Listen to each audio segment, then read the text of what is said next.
Escuchas Bonita Radio. Síguenos en bonitaradio.net. Búscanos en Shoutcast. Descarga la aplicación XIIA Live para tu celular. Programa tu propia radio con podcast a través de iTunes e iVoox. En línea con tu mundo.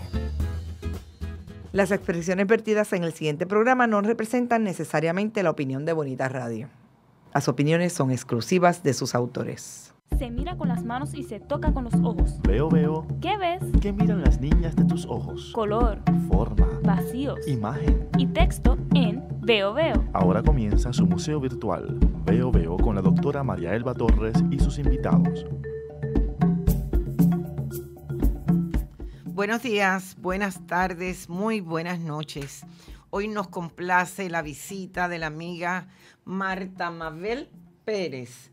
Ella es coordinadora, ¿verdad?, de varios programas en el Museo de Arte de Puerto Rico y como siempre para nosotros es un gusto, un placer tener una persona tan probada, ¿verdad?, en las artes plásticas. Yo quisiera que Marta nos hiciera un recorrido de su trabajo, tanto artístico como de gestora, como parte de varios programas que ella ha estado atendiendo.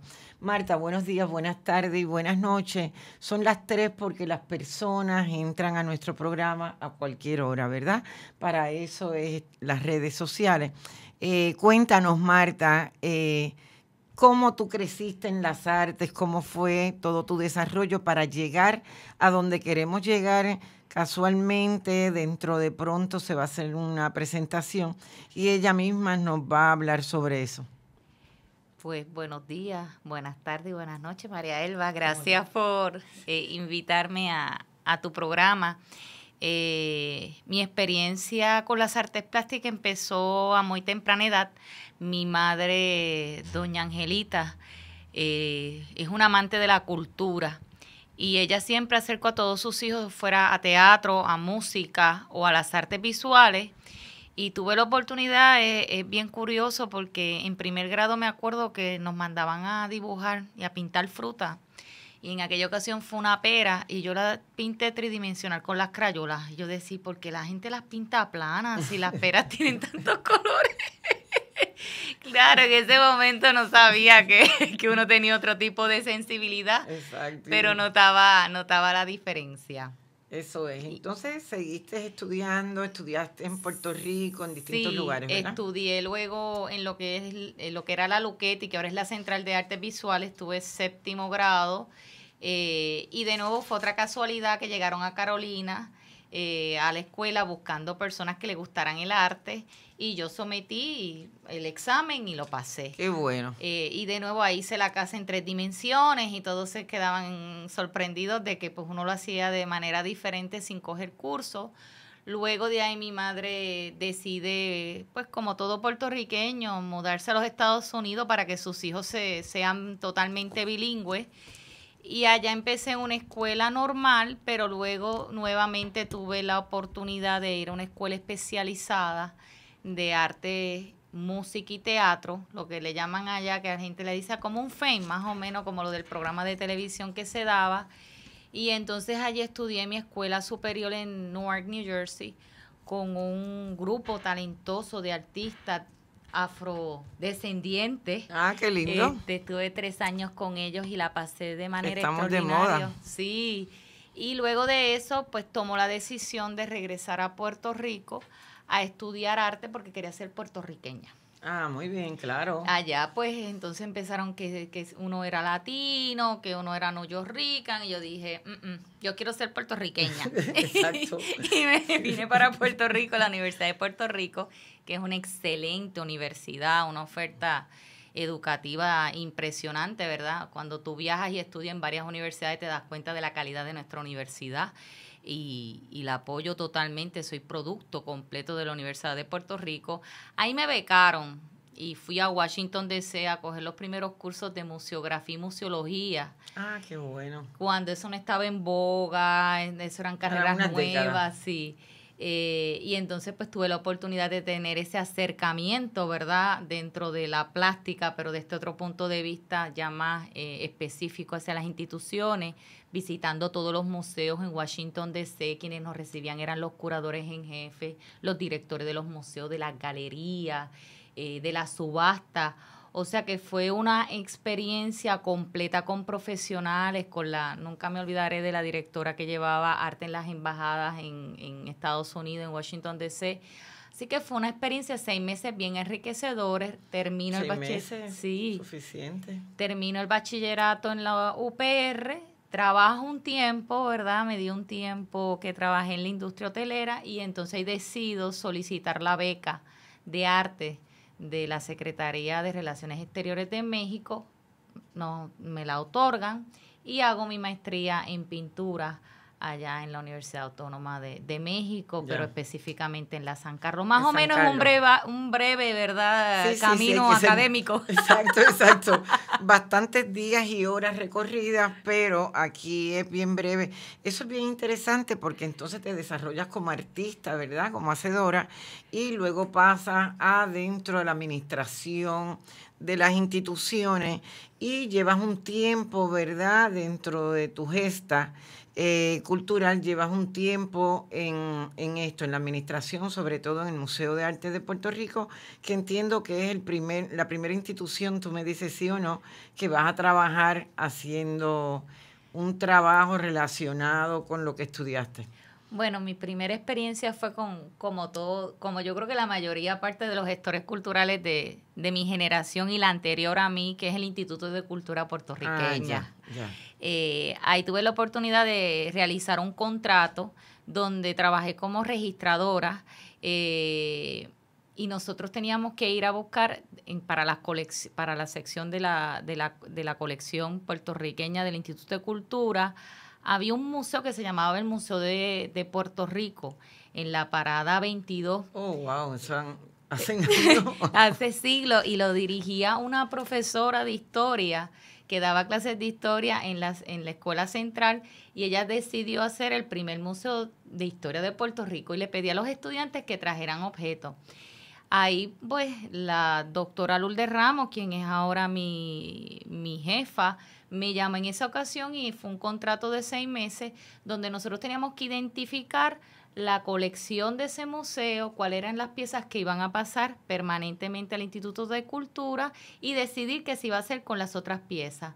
Pues claro, al ser uno artista y especializarse en la fotografía, pues yo le tomaba la foto al objeto. Primero se conservaba, se preservaba, se limpiaba, se retrataba, se hacía la ficha de registraduría, se empacaba y se enviaba. O sea que ahí estuvimos 6 meses, lo hice con una compañera de la universidad, una experiencia extraordinaria. Y ahí es que me dan la beca, entonces me voy a México y cuando regreso, trabajo en una agencia de publicidad de mi hermana que se llama MAP Corporate en Arecibo.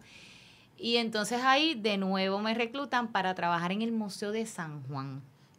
El Museo de San Juan, pues de nuevo la doctora Lourdes Ramos me llama, es la directora en ese momento, y convierte y retoma el museo que se exhibían obras de arte como el Museo de Historia de la Ciudad.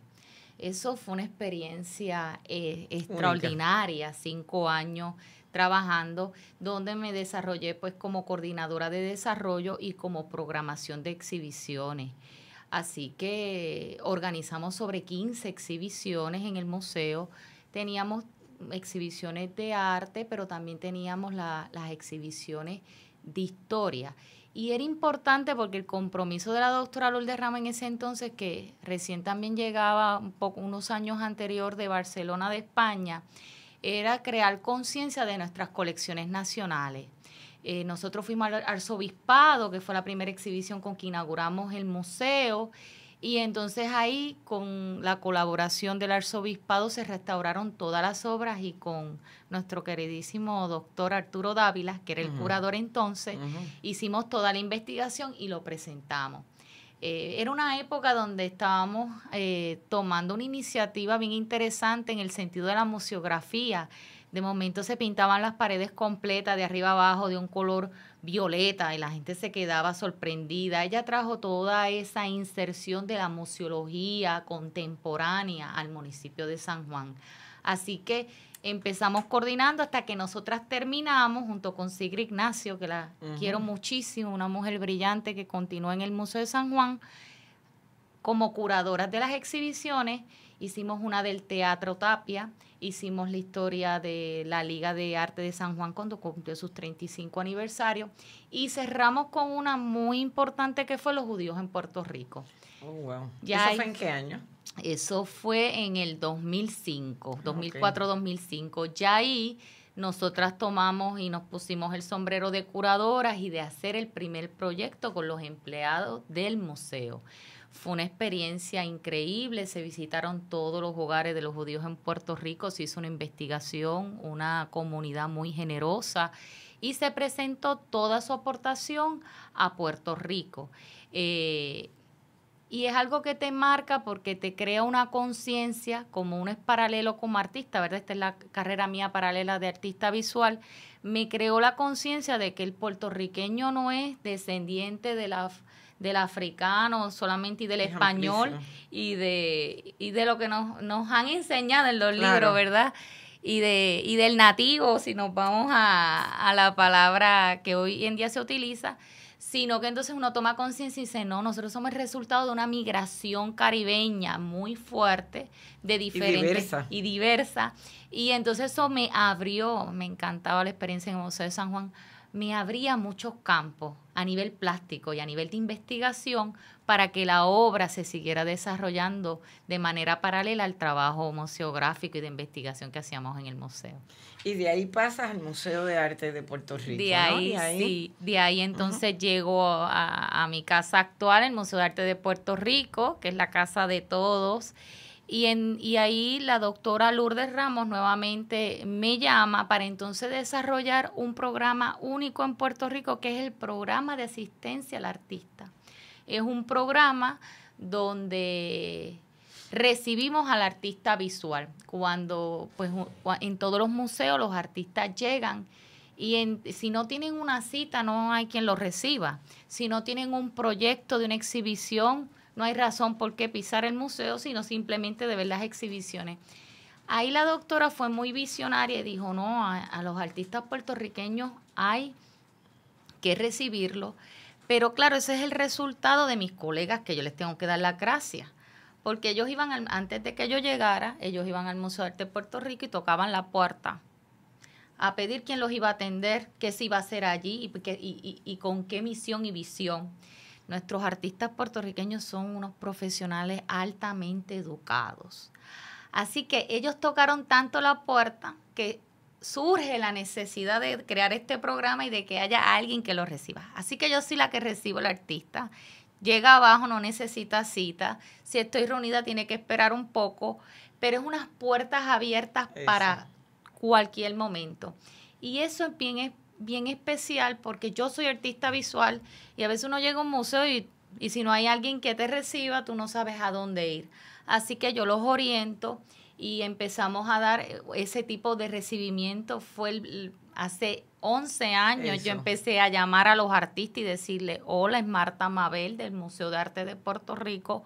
¿Cómo usted está? Queremos saber cómo usted está hoy. Los artistas se sorprendían y decían, ¿cómo que yo hago y cómo yo estoy? A mí nadie le importa cómo yo estoy, nunca nadie me ha llamado. Digo, bueno, pues el Museo de Arte de Puerto Rico se preocupa por usted y empezamos un nuevo programa que vamos a estar pendientes de su desarrollo creativo.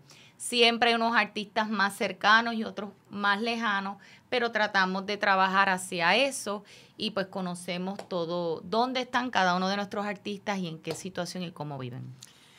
Marta, nos interesa mucho seguir platicando contigo. Nos gustaría mucho que nos hablaras en el próximo segmento sobre justamente el programa Y otra de las cosas que me parece bien importante es el tema de las colecciones en Puerto Rico. ¿Cuál es su estatus? ¿Cuál es tu posición? ¿Qué está pasando con las colecciones en Puerto Rico?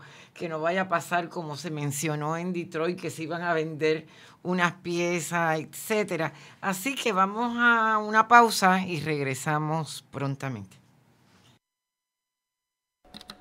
Chico, ¿qué tú haces? Aquí, a punto de ganar una subasta por internet. ¿Una subasta? Sí, chico. Voy a completar mi colección de figuras de acción en pocos segundos. No.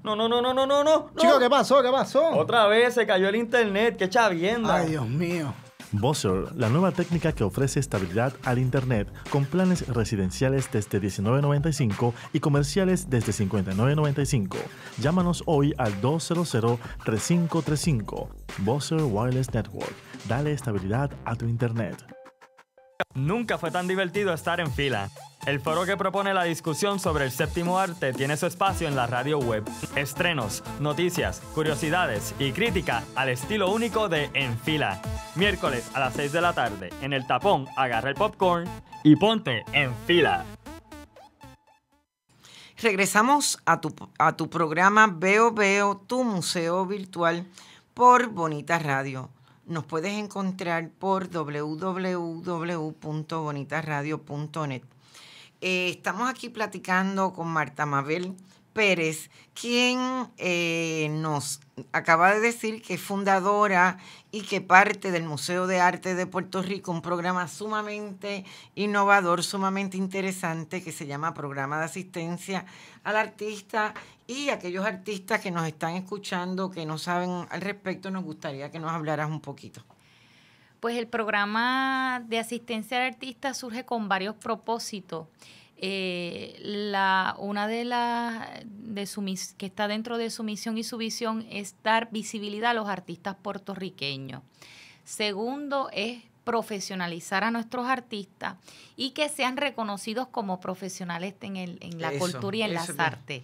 Sí, de eso es bien interesante porque la palabra reconocer y profesionalizar el artista son dos conceptos bien ambiguos dentro de nuestra sociedad y entonces la función de PROA es bien importante. Exacto. Lo que empezamos fue a documentar a nuestros artistas visuales para que la gente vaya conociendo quiénes son. Antes de yo llegar no existía un directorio de nuestros artistas visuales. Así que el museo y junto con nuestra junta de directores que han sido un apoyo completo a la creación de este programa y le han dado continuidad por 10 años para crear toda esta investigación y toda esta andamiaje, ¿verdad?, para el artista visual en Puerto Rico, creamos un directorio donde nosotros tenemos sobre 250 artistas plásticos en Puerto Rico. ¿Qué hay más? Que hay muchos más. Muchos más, exacto. Porque nosotros hicimos el estudio de la condición del artista visual en Puerto Rico. Exacto. O sea, nosotros nos hemos especializado. Si alguien quiere saber sobre los artistas puertorriqueños, tienen que ir al museo y se dirigen al programa y le brindamos todas las herramientas y toda la información. Así que hicimos este directorio donde se llamaron a todos los artistas, uno para que el público conociera quién era el artista. Entonces los museos obsequia o den género a cada artista visual una pequeña página de su obra. Es como una... digital como mini webpage. Ellos van a www.mapr.org, buscan programa de asistencia al artista y en esa sección está el directorio de los artistas visuales que lo desarrollamos basado en la experiencia museográfica que tenemos. O sea, las diferentes lecturas. Tú entras al directorio, tienes 10 imágenes de cada artista, tienes una biografía sencilla para que hasta un niño de primer grado la lea y entienda de lo que estamos hablando, que es el primer nivel, ¿verdad?, de lectura. Luego tenemos lo que se llama la declaración del artista, que es cuando él habla sobre su obra, que ya eso es un segundo nivel más profundo. Y luego de eso, entonces, entramos a su desarrollo profesional, que es cómo él se desarrolla profesionalmente y a nivel de formación de educación. Luego va bajando muchas pestañas en la persona y como tú que eres una investigadora, pues ya tú quieres saber y curadora cuáles son las exhibiciones colectivas, individuales, y al final de todo, los premios en que Bienales ha participado, y al final tenemos una pequeña bibliografía para el investigador. O sea que vamos desde un niño hasta el investigador. Es una gran satisfacción porque uno trabaja bastante, ¿verdad, María Elba? Y de momento cuando fui a Cuba, que estuvimos juntas, de momento en Casa de las Américas, Yolanda Wood, lo primero que me dice es, nosotros usamos tu directorio para investigar a los artistas puertorriqueños. Tú te quedas como sorprendida porque ese era el propósito de que como los artistas no todos pueden tener una página web, o en aquel entonces, estamos hablando hace 11 años, no todos dominaban como hoy en día las redes sociales y las plataformas virtuales. Ni uno tampoco. Y también ser solidario con los artistas, de que tú tienes los artistas jóvenes que sí manejan todo lo que es la tecnología, pero tenemos a los maestros que no tienen nada que ver con esa tecnología, pero entonces nosotros los ponemos y le damos el servicio completo y sube. Así que de esa manera recientemente llegó otra directora de un museo y fue comiquísimo porque quería conocer mi obra plástica y cuando me enseña su investigación de las imágenes, va al directorio que nosotros hemos desarrollado de este proyecto. Yo decía, wow, el alcance, porque tú lo buscas cualquier nombre y aparece el artista. Así que le dimos visibilidad a los artistas, llevamos 11 años en ese proceso. Fue ahí en ese proceso de crear ese directorio es que nos damos cuenta de que el mundo había cambiado. O sea, fue el desdoblamiento entre lo análogo y lo virtual. Ahí invitamos a Johnny Betancourt para que le explicara a los artistas de que, tú fuiste, que era RAW, TIFF y JPEG, donde les explicamos de que ya no se usa el negativo, ya no se usa la diapositiva, y entonces empezamos a digitalizar la diapositiva de los artistas y a cambiarlo. Y ahí fue que montando, construyendo ese directorio, nos dimos cuenta de la necesidad de educación continua a nuestros artistas visuales. Lo que quiere decir entonces que los artistas entran ahí en un proceso educativo, muchas veces están continuamente produciendo y no entran o no están al tanto de que el mundo justamente, como señala, ha cambiado, ya no existe la diapositiva, existe tal cosa, etcétera, etcétera. O sea, que ha beneficiado sustancialmente al productor artístico. Eso es bien importante. Recuerdo que Canclini, en uno de sus libros, García Canclini señala que evidentemente el paso de los artistas por los museos es mínimo en relación a la cantidad de artistas que hay en cada país. Es decir, que hay ahorita 250 artistas, deben de haber miles y miles de artistas.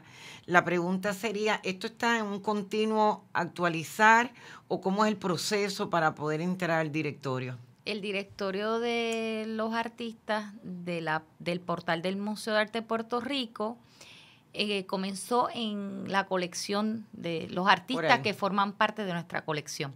Nosotros tenemos sobre 300 artistas en la colección de arte de Puerto Rico, así que nos dimos esa tarea desde los artistas que ya no están con nosotros, pero sí queremos conocer su legado desde Oyer y Campeche, hasta artistas, ¿verdad?, que son emergentes. Además de los que son de la colección, el museo tiene un plan de adquisiciones muy amplio que tienen sobre 300 biografías en adición a las que tenemos, porque nosotros hacemos una investigación continua. No es a viva voz, no es pública, pero exacto, pero es de investigación, tú eres investigadora, tú sabes cuál es el proceso. Así que nosotros igual seguimos investigando y colocando estos artistas que nosotros vamos a investigar. Por ejemplo, hay mujeres artistas que dejaron de producir, pero su aportación fue muy grande. Pues entonces nosotros las rescatamos, aunque ya no produzca más, pero que se note esa importancia en ese momento histórico, cómo aportó. Y así no nos olvidamos. Por ejemplo, yo tengo que rescatar a un Joaquín Mercado todavía, que no lo tengo en el directorio, porque no están las imágenes disponibles.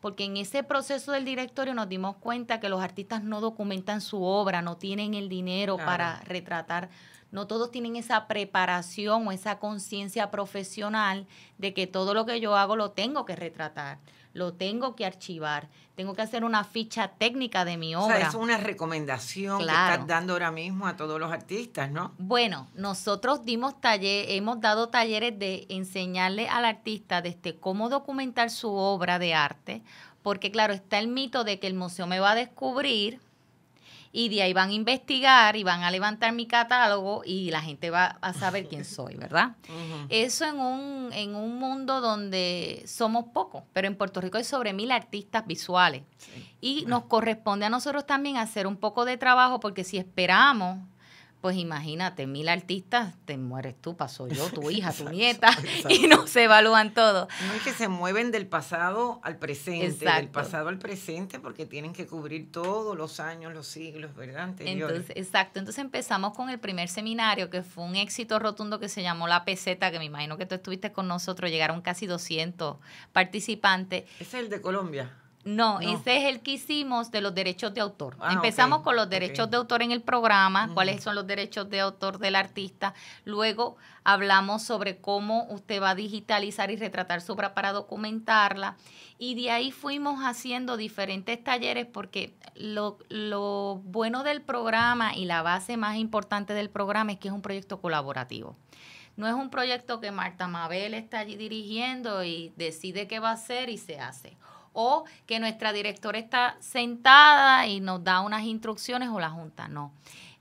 Al igual que el programa, el Museo de Arte de Puerto Rico es un proyecto colaborativo, donde nosotros escuchamos lo que nos dicen. Entonces, ¿qué surgía? Había el primer taller y de ahí los artistas se me acercaban. Tienes que hacer el taller tal. Pues yo lo hacía en el momento. Iban a mi oficina, Marta Mabel, usted tiene que hacer el otro taller tal. Y ahí yo iba y lo desarrollaba. Y así fuimos desarrollando. Te alimentabas de ellos mismos, ¿verdad? Claro. De ellas mismas. Yo hacía unas encuestas anuales de los temas importantes de los artistas, y ellos votaban, y el que tuviera más votos, ese taller se hacía.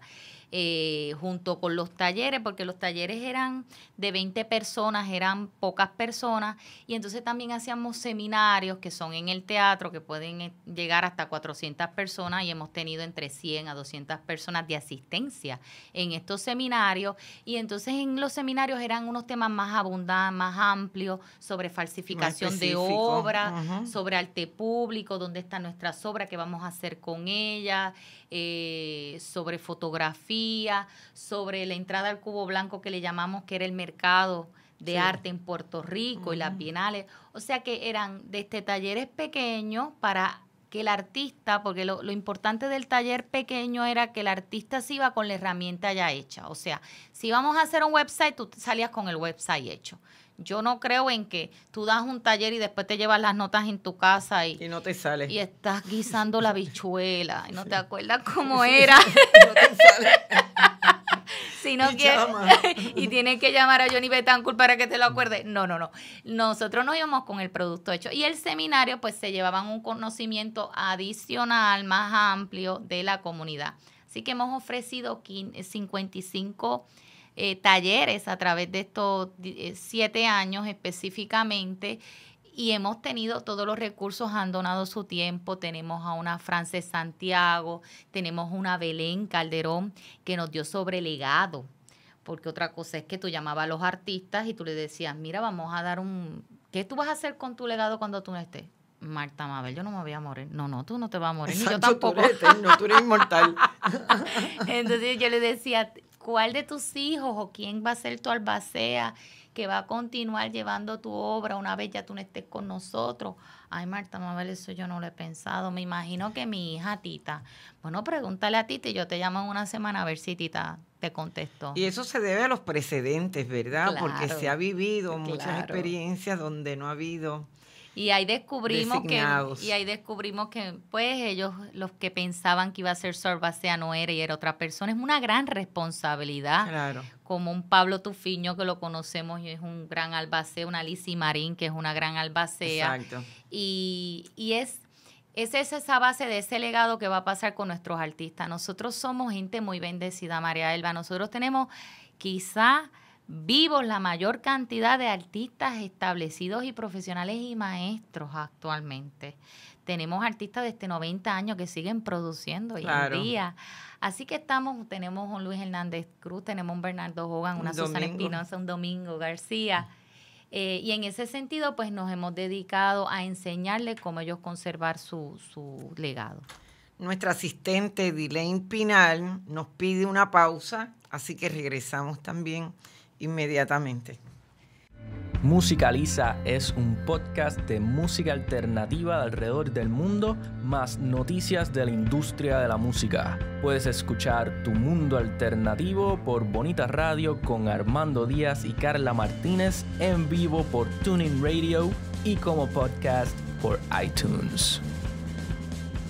Puerto Crítico es un puerto seguro para la crítica. Hay una élite aquí que está dispuesta a organizarse y oponerse. Síganme sin participación, síganme no importando que están pasando cosas en las comunidades. Lo que pasa, Miguel, es que la pregunta de Juanqui tenía que ver con los aspectos globales y yo creo que la realidad global es de esa complejidad que estamos hablando y yo creo que traducir la arroz y habichuela, pues yo por lo menos no me considero el traductor de las arroz y las habichuelas. Proponemos una discusión translocal y multidisciplinaria. Y tenemos con nosotros al profesor y escritor. Con nosotros tenemos al director de Puerto Rico para Todos y activista de derechos humanos. Puerto Crítico, con Juan Carlos Rivera Ramos y Miguel Rodríguez Casellas. Escúchelo por bonitaradio.net, por podcast a través de iTunes e iVoox o por el canal de YouTube de Bonita Radio. Regresamos a tu programa Veo Veo por Bonita Radio, tu museo virtual. Nos acompaña hoy Marta Mabel Pérez del Museo de Arte de Puerto Rico, quien nos está hablando del programa Asistencia al Artista PROA, conocido como PROA, y nos estaba explicando los talleres y todo lo realizado en los últimos, digamos, lleva 11 años de vida y tú has estado ahí en esos 11 años de vida. Continúa, ¿verdad? Que te interrumpimos. Pues los talleres fueron muy mágicos porque cuando yo llegué hace 11 años, los artistas estaban en sus talleres aislados. Entonces fue un espacio de encuentro entre artistas ya que no se veían, que no compartían, que no asistían a exhibiciones. Ay, tan importante que es eso. Sí, porque el artista tiene varias etapas, ¿verdad? Está la etapa cuando tú te gradúas, donde estás con tu grupo de colegas artistas recién graduados que todos comparten. Luego entras en una etapa de maduración, algunos se casan, otros no se casan, hacen familia, ya tus prioridades pues compartes con el grupo, pero no tan intenso. Y llega un momento en que el artista igual, ya cuando establecido, y algunos ya que han exhibido muchas veces, llega un momento en que ya como que se cansan y no deciden, no todos, pero algunos, no ir más a los museos. Así que yo los llamaba y yo les decía, tienes que venir al museo y tienes que ir con otros colegas. Así que se encontraron un Carmelo Fontanes, una Silvia Blanco, un Rafi Trelle y más importante, artistas que conocían su obra, pero no se conocían de cara a cara. Mira por allá. Así que hicimos un reencuentro generacional, un cruce, donde ellos se dieron a conocer y entonces empezó una dinámica diferente. Eso fue una primera etapa con los de San Juan. Luego nos fuimos a visitar a los artistas a través de toda la isla con el compromiso de conocer cómo vivían y ahí hicimos lo que se llama el estudio de la condición del artista visual en Puerto Rico. Danos un lado Sí. de los resultados. Ese estudio nosotros entrevistamos a 300 artistas en 2 ocasiones en San Juan, fuimos a Arecibo, fuimos a Ponce, fuimos a Caguas y fuimos a Orocovis. Y nosotros descubrimos qué % de mujeres son, qué % de hombres son. Hay mayor cantidad de artistas varones que de damas. En el estudio, que también lo vamos a lanzar el 7 de diciembre, o sea, la copia física, porque ya lo habíamos lanzado virtualmente, pues ahí se explica el nivel de educación de nuestros artistas visuales, se analiza el mercado del artista visual. Es un documento de carácter científico donde los artistas siempre nos sentamos y platicamos cómo vivimos, cuál es nuestra condición. Pero nosotros responsablemente lo hicimos un documento físico de referencia de lo que se hablaba para tomar conciencia y que se tomara dentro de las políticas públicas del país. Esa es la gran aportación del museo, ¿verdad?, al artista puertorriqueño, donde esto no es que se habla y se dice y se comenta en un foro, no. Están los datos científicos del que quiere saber cómo vive el artista puertorriqueño, que ahora lo van a obtener, ¿verdad?, disponible para que lo lean. Y de ahí fue que surgieron muchos temas de los foros sobre la falsificación de obras, sobre el mercadeo del artista. Eso dio pie a dar continuidad a esos primeros 5 años de taller y recientemente terminamos el último el año pasado que dimos el taller que fue sobre mercado del arte, que fue el más reciente que hemos dado. Sí. Yo quisiera hacerte 2 preguntas porque los libros los voy a obtener pronto, muy pronto. ¿Se puede vivir del arte? Que ese es uno de las preguntas continuas, ¿verdad? Sí. Que los estudiantes se hacen, que están interesados en trabajar en las artes plásticas y todo el mundo, los familiares, le dicen, muchacho, no estudies eso porque vas a pasar hambre. ¿Se puede vivir del arte? Se puede vivir del arte y nosotros hemos desarrollado luego del estudio la publicación del manual para el desarrollo profesional del artista visual, porque cuando el museo comenzó hace 11 años, nadie en ninguna universidad te presentaban que tú tenías que tener unas herramientas administrativas, fiscales, ¿verdad?, y de gestión para tú ser artista visual, para tú ser un profesional. Te enseñaban la técnica, que fue lo que a mí me enseñaron, ser buenísimo, tener un lenguaje plástico único. Pero ¿y qué yo hago con eso cuando salgo de la universidad? Se quedaba uno como... Claro, habían unos artistas que sí tenían un norte más claro que otro. Ese es el bagaje familiar tan importante, ese apoyo, ¿verdad?, que es el inicial de todo artista visual. Hay unos que lo investigaban a través de publicaciones, pero no todos. Así que el artista sí puede vivir de su obra siempre y cuando se eduque cómo hacerlo.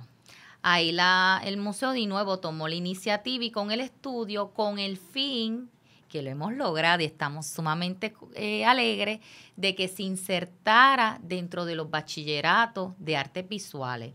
O sea que ya todo el mundo enseña cómo hacer un currículo, cómo documentar la obra, cómo hacer gestión, pero nosotros fuimos los que empezamos hablando del tema y a hablar sobre la profesionalización del artista visual. Yo le ponía en la pizarra nuestros recursos. ¿Cómo usted puede hacer dinero? Pues eso nadie nos enseñaba, yo me acuerdo. Bueno, yo no sé cuánto dinero necesito, me decía Marta Mabel. Ok, ¿tú sabes cuánto paga tu celular? Pues tanto, súmalo. La renta, la luz, el agua. Vamos a hacer un presupuesto. ¿Cuánto en adición a tus gastos tú quieres tener para ir a la playa, para darte un viaje? Ah, Marta, yo necesitaría $24,000, $30,000 al año. Pues entonces vamos prospectivamente a analizarlo. ¿Qué tipo de obra tú haces? Pintura, grabado, dibujo. ¿Cuántas obras tú necesitas vender al año para producir eso? Fue una manera de nosotros establecer un diálogo con el artista, de crear conciencia de que sí se puede hacer. Claro. Hay unos que iban más adelante y otros, ¿verdad?, iban en otro ritmo.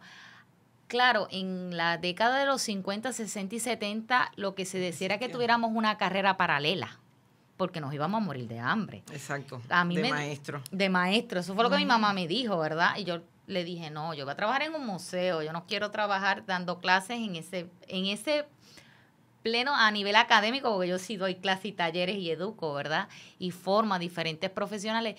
Pero en ese sentido nosotros empezamos a desarrollar esos talleres, a crearle una conciencia al artista de que sí se puede vivir y a su vez educarlos en cómo ellos se expresaban como artistas.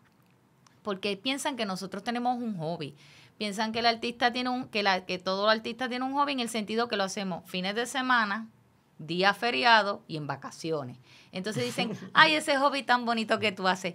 No, es que necesito una carrera paralela para yo poder llevar mi carrera y poder producir mi obra plástica. Así que un artista visual es una persona que tiene mínimo 2 trabajos, el trabajo fijo y de ahí saca presupuesto para su segundo, que es el principal, que es su carrera profesional. Así que nosotros también de esa manera hemos aportado y hemos explicado que pueden o adquirir ingresos por charlas, que eso tampoco se pensaba, cobrar por sus conferencias, cobrar por sus talleres. Si no vendes suficiente obra, ¿qué otra cosa puedes hacer para generar ingresos dentro de lo que tú estás especializado? Ir a fundaciones a dar talleres a niños con necesidades especiales, y de esa manera empezamos a abrir puertas y ventanas, y entonces ahí se complica, y explicarle pues que hay que someter la planilla, cómo se llena una planilla para tener el seguro social, o sea, fuimos llevándolos poco a poco de la mano a través de 7 años, un grupo extraordinario de artistas que nos ha apoyado, de cómo ingresarlo y luego cómo ser responsablemente, ¿verdad?, con todo lo que tiene que ver las organizaciones gubernamentales y fiscales, que nos tenemos que insertar también dentro. Definitivamente. Yo creo que has dicho algo que es bien importante, y siempre me he preguntado dentro del marco institucional y sobre todo gubernamental, es el asunto de reconocer y entender que el trabajador de las artes visuales es un profesional, ¿verdad? Y el Estado tiene esa obligación en algún momento, esperamos, y sobre todo en el caso de Puerto Rico, porque yo creo también, y tú me dirás, que prácticamente la cultura de museo es una cultura reciente en el caso de Puerto Rico, tomando en cuenta, y no quiero pensar que aquellos saben más que nosotros, ¿verdad? Pero es una cultura que lleva siglos en otros países, por lo tanto la organización de promover y de organizar todo lo que tiene que ver con las artes visuales es más factible. Y prácticamente en el caso de Puerto Rico, bueno, si pensamos en el Museo de Arte e Historia y Antropología de la Yupi, que viene siendo el primero, ¿verdad? Somos relativamente jóvenes. Somos relativamente jóvenes, y en esa juventud yo creo que se ha hecho bastante, y se ha hecho mucho a favor de los artistas, y qué bueno que muchos de los artistas lo han tomado en serio y les ha venido para bien, porque justamente es eso, ir profesionalizando el oficio, el trabajo del artista, para que entonces se pueda entender y que la comunidad, el pueblo lo entienda como sí, ¿verdad? Eso es bien importante, y dentro de la educación que tú bien señalas y que han hecho un trabajo de 55 talleres, y vamos a pasar a hablar del manual ahora, es lo que se llama dentro de la lengua una lingüística de las artes visuales, donde tú entras a las artes visuales desde distintas formas, ¿verdad? Desde lo icónico, desde lo sociológico, desde lo económico. Son tantas las formas que tú puedes entonces trabajar las artes visuales, y eso le añade gran importancia a poder profesionalizar al artista. Cuéntame, ¿cuáles son los últimos aconteceres que tienes allá en el museo? Pues los invitamos a todos el 7 de diciembre, que vamos a lanzar las 2 publicaciones, el estudio de la condición del artista visual en Puerto Rico y el manual del desarrollo para el desarrollo profesional del artista visual. Este manual es el resumen o lo más relevante de los 50 talleres que hemos dado, como te dije, que es el resultado de sobre 22 colaboradores que han participado específicamente en el taller, porque hemos tenido a nivel de colaboración estos pasados 7 sobre 50 colaboradores. Te estoy hablando de Marimar Benítez, te estoy hablando de Walter Otero, de Juan Botello, de Araceli Delgado, de Abdías Méndez, ha estado con nosotros educándonos sobre finanzas, que es la parte más difícil. La chica que nos acompañó en Cuba. En Cuba, Cheryl Hartop. Estuvo Humberto Figueroa un ratito con nosotros, estuvo, que esa fue uno de los seminarios más visitados, el sobre curaduría y en la comunicación con el artista visual. Así que todo ese resumen nosotros lo llevamos a ese manual. Pero es un manual práctico. Como los artistas el tiempo para investigar y leer, no se supone que le dediquemos el mayor tiempo, sino a producir la obra. Bueno, como yo soy artista, pero hace falta lo otro. Lo hice de una manera, ¿verdad?, que espero que los artistas, colegas, lo entiendan, un poco práctico. Nosotros está dividido en 2 partes. La primera parte es cómo el artista entra en el ámbito de la cultura. partimos desde el taller, donde comienza documentando su obra, retratándola, inventariándola y también sus documentos, porque esa es la otra parte del artista, la historia, ¿verdad? Los libros, los catálogos que participa. Luego de ahí lo llevamos caminando hacia la fotografía y poco a poco hacia la documentación y cómo exponer en una exhibición para dejarse ver en el ámbito de las artes. Esa es la primera parte. Vamos a una pausa, ya nos indicó Dilén, y regresamos. La cronología e historia de nuestra bomba y cultura se escucha en Repicando. Folclor, educación, nuevos talentos e investigaciones en el primer programa de bomba de la radio web. El doctor Pablo Luis Rivera y sus invitados nos invitan a Repicando, en directo a través de bonitaradio.net o por Tuning Radio, podcast a través de la aplicación iTunes e iVoox y en el canal de Bonita Radio de YouTube.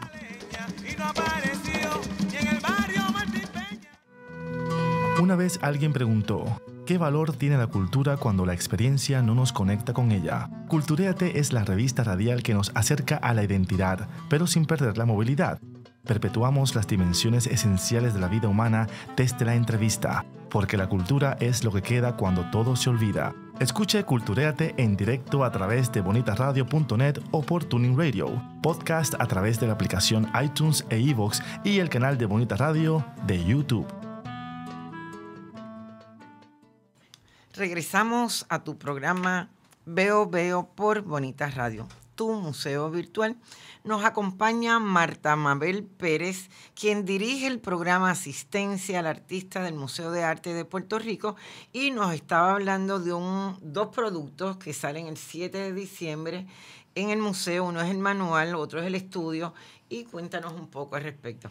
Pues entonces el manual, como que te estaba comentando, la primera sección es simplemente del taller, cómo el artista llega a exponer su obra, llevándolo inclusive de cómo él entrar en los medios de comunicación y dejarse ver. Que ahí tuvimos a nuestra gerente de exhibiciones, Yetsenia Álvarez, que dio un seminario que se llenó en 2 ocasiones, porque aquello ella daba todos los secretos que puede dar una relacionista pública a los artistas. También tuvo a Solimar Salas, que le enseñó a manejar las redes sociales a los artistas. Así que ese es el dejarse ver. Y la segunda parte tiene que ver con las finanzas y los asuntos legales, que ahí entonces hablamos desde los derechos de copyright, de los derechos de autor, con Frances Santiago, el legado.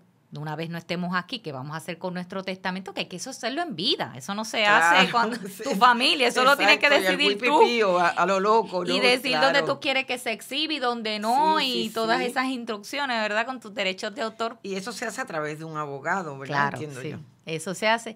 Y la parte de cómo establecer un plan de trabajo y cómo llevar tus finanzas desde lo personal hasta lo artístico para tú tener éxito. Así que ese manual resume todo eso junto con unos modelos que hemos desarrollado para que se copien. O sea, ahí están las cartas de cómo someter al museo, de cómo someter para una exposición, para una donación. Ahí están los planes de cómo hacer, que tú haces primero en una exhibición 1, 2, 3 y 4, cómo tú embalas la obra, cómo tú la envías. O sea, está todo resumido, contratos, el contrato del modelo, el contrato con la galería, el contrato con el museo. Perfecto. O sea, si a ti no te dicen, tú le dices, yo lo tengo. Exacto. Usted no me dio un contrato, yo tengo un contrato. O sea, que es un documento obligado para todo profesional de las artes visuales. Es obligado. Es obligado para los artistas y para los que trabajen con nosotros. Porque si queremos un trato profesional, tenemos que también ayudar a profesionalizar todos los profesionales que están en el ámbito de la cultura. Y entonces el estudio básicamente habías mencionado anteriormente, el nivel, digamos, de posibilidades de vida. Exacto. A través de las artes. Ahora los uno y los lanzo juntos, porque si tú vas a hacer un plan de trabajo y estratégico de cómo tú lanzarte como artista visual, tú necesitas las métricas de saber qué está pasando. Si hay más artistas en Mayagüez, o si hay más en Arecibo, si hay más galerías en San Juan. Y si aquí estamos saturados, pues mira, vete para Mayagüez y exhibes allá, y entonces haces un media tour por todo Puerto Rico. No existe solamente San Juan. La isla es completa. Sí. Así que son 2 herramientas que si tú te quieres proyectar y hacerlo a conciencia, deberías leer ambos. Esto va a ser el día 7 de diciembre en el museo. ¿A qué hora? A las 6:30 están todos invitados. Todos los que conozcan artistas, por favor, corran la voz. Y los que apoyen a los artistas también deben ir para que entonces les dé más ánimo sobre estos asuntos tan especializados sobre la carrera de un artista. Yo quería dialogar contigo un poquito sobre las colecciones. Verdaderamente el tiempo no nos alcanza, pero estás cordialmente invitada para que vuelvas y podamos dialogar, porque esto es bien importante. Este es tu museo virtual, este es Veo Veo. Me despido, María Elba Torres, y nos vemos en la próxima. Gracias, Marta. Gracias a ti por invitarme. Escuchas Bonita Radio. Síguenos en las redes sociales, facebook.com/Bonita Radio, y participa del Thrift Chat y Creatividad Boricua 101. En Twitter, Bonita-Radio. En línea con tu mundo.